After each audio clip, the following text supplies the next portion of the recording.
Okay, folks. So we got to talk about Kamala Harris and her double standard in regards towards speaking to protesters. Now, last week, she had a chance to speak to protesters, and we here at Hardlands Media actually found another video in which we saw, and all of you are going to see, just how vile some of these vote blue, no matter who liberals can be.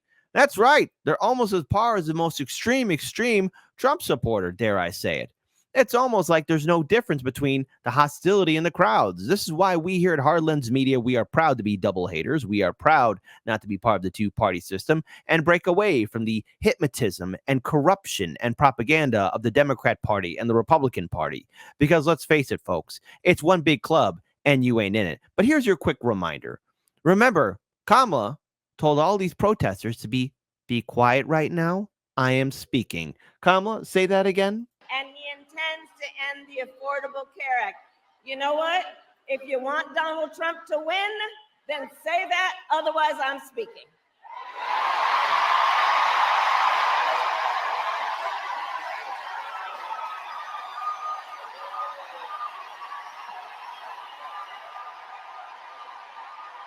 And look at that seriousness. Everyone's cheering. Applause in the crowd. Now, you might be saying this is old news. Well, because there's been an update. Now, again, we'll wind it one more time. One more time. And he intends to end the Affordable Care Act. You know what? If you want Donald Trump to win, then say that. Otherwise, I'm speaking. Now, I have brought up on the show time and time again, and in the past, that I've compared liberals as people who would be on board with what we've seen throughout happen in history. You know, you hear a lot of liberals say, oh, if I was alive during the Civil War era, I would have been part of the Underground Railroad and helped free the slaves. I would have been one of the good white people. That's what you hear a lot of liberals say. Those latte drinking, mimosa sipping liberals say all the time. The holier than thou vote blue no matter who people. These are the same vote blue no matter who people said that they would be part of the resistance against the Nazis in World War II. They would be defiant, but they wouldn't. They wouldn't. You know, and again, just so all of you see this, this is a different video coverage of that event that took place in Detroit. To all you liberals out there that are going to be forcing progressives into or bullying progressives and wanting to vote for Kamala Harris, you are no different than any other mob in human history. And I just want to say this to progressives. If you think that Kamala is going to be different than Biden, you have not been paying attention. I cannot take anyone seriously if they vote Democrat or Republican because you are pushing this country into a system of continuous abuse. So this next video, folks, viewer discretion is advised. But if you want to see what a liberal really thinks about protesters, especially when they're calling out the war crimes in Gaza, here's what they really think. Again, you have been warned, and please don't punch your screen. Liberals, this you? Kamala,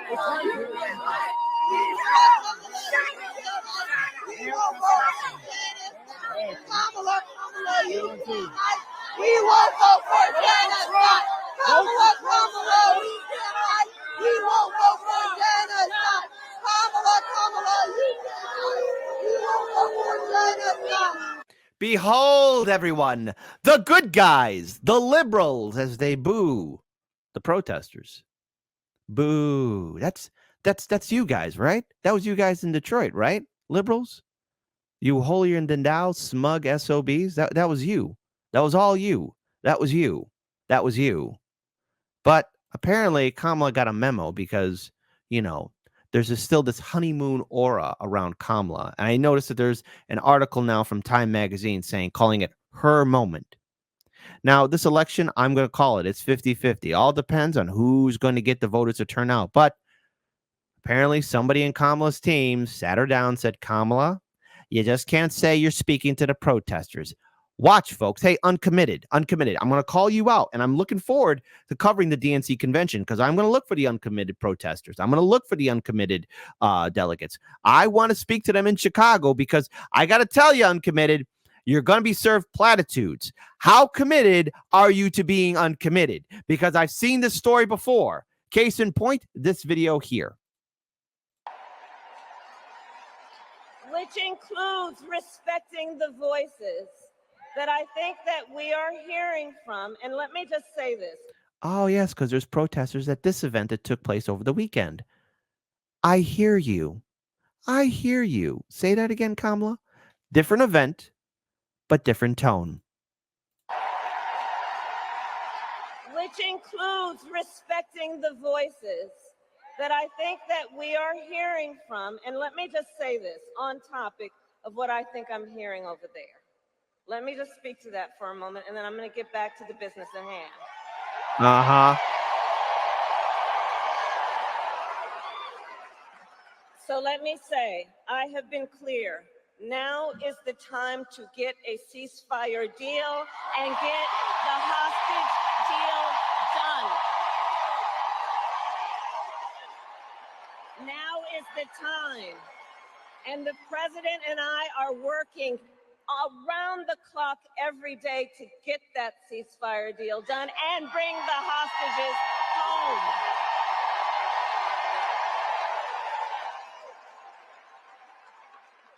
So I respect your voices, but we are here to now talk about this race in 2024. I respect you. I hear you. Now F off. That's what she told those protesters.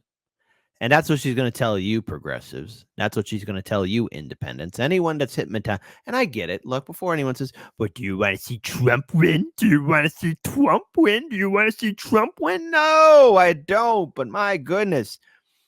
You know, there's a lot of screw-ups that Trump is doing. And let's face it, Trump is screwing up. He is. He is. It wasn't too long ago, way back in July, where somebody almost popped him. And now he's going after identity politics, dropping the ball, whatever.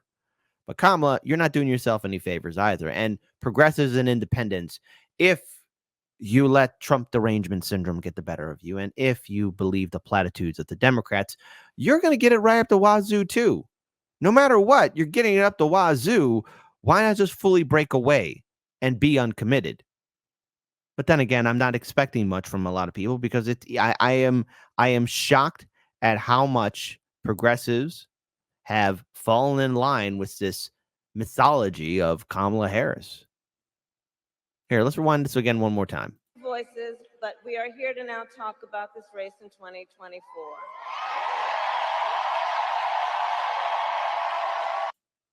Yes, so there you go. Trying to talk about the race in 2024. But just a quick reminder, liberals, and anyone that's an independent, progressives, this is what liberals really think about you.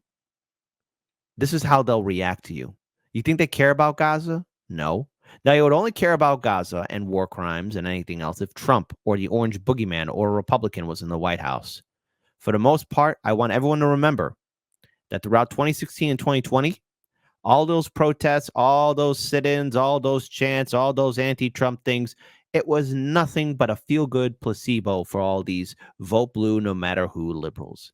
It was a way to make them feel good about themselves, to LARP, to pretend that they were part of a resistance. But when it comes time to challenge the Democratic Party, hey, where are they? Kamala, you we won't vote for genocide. Kamala, we won't vote for genocide. Kamala, you won't vote. And these are the same people like, we hear you. We're so sorry what's happening. Of course, corporate media is going to give its twist. Give it up for the sycophants at BSDNC. Attorney General, interesting thing happened this week. Vice President Harris has seemingly, from an empathy perspective, been ahead of President Biden as it relates to the war in Israel and Gaza. She has stated very clearly in the past She wants to see a ceasefire. She wants those hostages released, and she wants civilian deaths in Gaza to stop.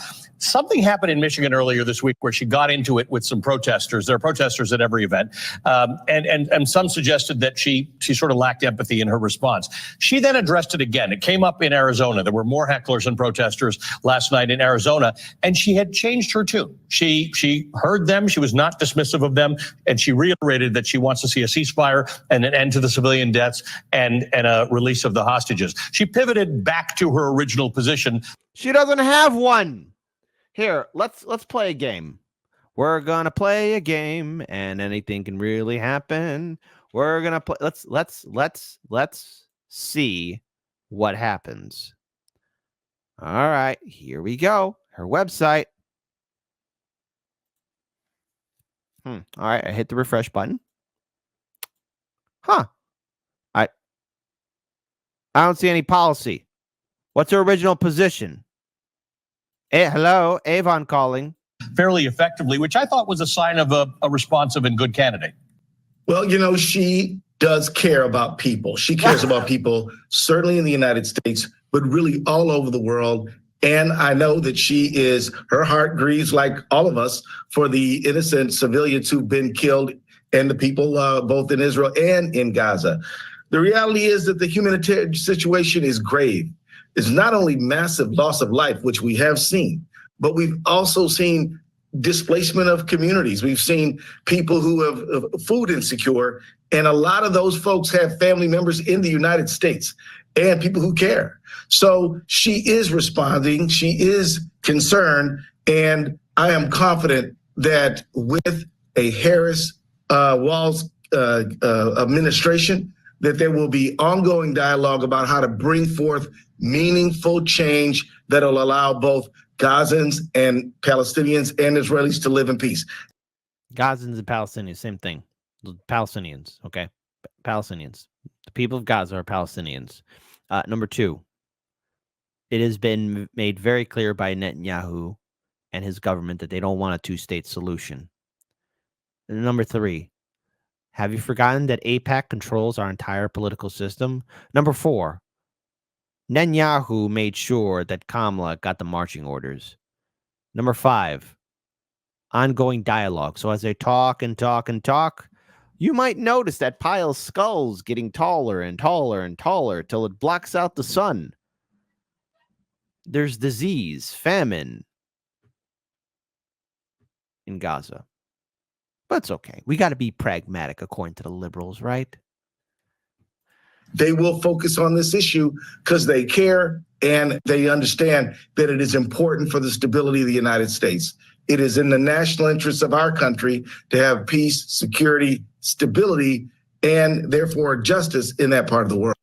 Okay, so that guy's crapping out of his mouth because we haven't had peace, security, or stability in that part of the world, the Middle East, for quite some time. And as I once again return back to Kamala's website. Now, again, when I clip this video, anything could change. I want to be very clear on that. Anything can change. But where's the policy? Where is it at? Where is it? Where is it? And progressives, just so you know, I want to pull up this video here. Shot the case study QB. She has locked up the Democratic base. She does not need to speak to progressives and rally them anymore. She's going to have to speak to the middle in the debate. So in other words, when Kamala has that debate on September 10th with Trump, she's not going to be talking to you progressives. So uncommitted after the DNC convention, when you get a piece of crap mailed to your house from the DNC and from the Kamala Harris campaign, and they tell you, please vote for us, what are you going to do? I'm very curious to see what a lot of these quote unquote progressives and independents are going to do. I'm very curious to see. Because, you know, I like to badmouth the liberals. And yes, I do go after conservatives and Trump supporters. I'm not a fan of the DNC or the RNC. I'm not a fan of the two-party system. I'm not. Both parties are one and the same. Trump, RFK Jr., Joe Biden. You know what they all have in common? Democrats. They were Democrats or associated with the Democrats or part of the party or once part of the party. But here, progressives, here's what the Kamala Harris campaign is going to do to you. Here's a hint. And don't come at me screaming like, oh, I thought the change was Kamala. No, it's not. About Vice President Harris. So what I think she needs to do is not let Donald Trump rattle her. I think she needs to, for those voters who are saying, I've heard that you're very progressive. I've heard that you are way outside the mainstream. I've heard that you hold some views that seem like I just can't go there with you. I think she needs to speak to those voters because she has locked up the Democratic base. She does not need to speak to progressives and rally them anymore. She's going to have to speak to that middle. You hear that? You don't matter. Just like in this video here. Uncommitted voters. You don't matter.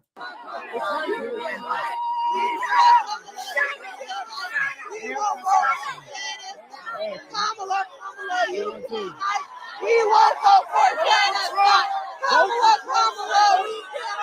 we won't go for genocide. Kamala, we won't go for genocide. Again, no policy. Let's refresh. No policy at all. Now, anything can happen between now and the end of this show. But if you want to see the absolute cuckery and progressives, please don't let people bully you.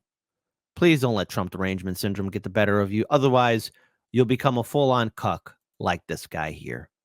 Sanders, the headline Progressive Central 2024 on sidelines of DNC convention, which means he's going to be outside the DNC convention. The two-day event in Chicago ahead of the DNC, said one organizer, will highlight very practical, realistic agenda that promotes a program that directly addresses the most pressing concerns of average American households. Organizers behind the Progressive Central 2024 event scheduled to take place just ahead of the DNC convention in Chicago later this month announced Friday that Senator Bernie Sanders will be a keynote speaker alongside a roster of lawmakers and movement leaders determined to keep the left's working class agenda moving forward ahead of November's election and beyond. Nearby in downtown Chicago and just before the DNC kicks off, the two-day sideline event, which means it's not going to be associated with the DNC convention, is being orchestrated by Progressive Democrats of America, PDA, the National Magazine, the Arab American Institute, and the Rainbow Push Coalition. Jesus Christ. Y'all ain't getting nothing. Alan Minsky, executive director of the PDA, explained to Common Dreams that it's being organized around the simple concept that what if the progressive wing of the Democratic Party was putting on a national convention like the DNC or RNC? What programs and ideas would be foregrounded? Right here. You idiots. You could actually do an independent political movement.